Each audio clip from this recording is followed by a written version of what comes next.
अस्सलाम वालेकुम प्यारे बच्चों, आज मैं आपको मिलवाऊंगी एक नए हर्फ से और ये हर्फ है रे। ये हर्फ है अड़े। आपने पहले जो वर्ड्स पढ़ा वो है रे और उसमें फ़र्क ये है कि इसमें थोड़ी सी ज़ुबान को आप बल देंगे, ठीक है।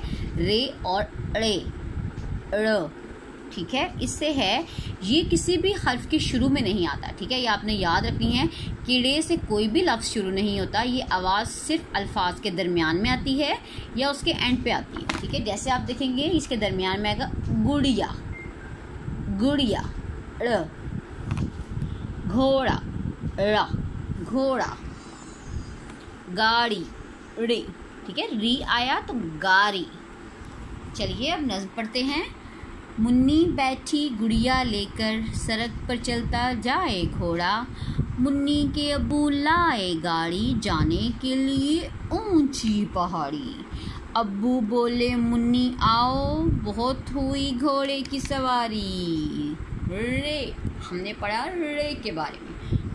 गुड़िया, घोड़ा, गाड़ी।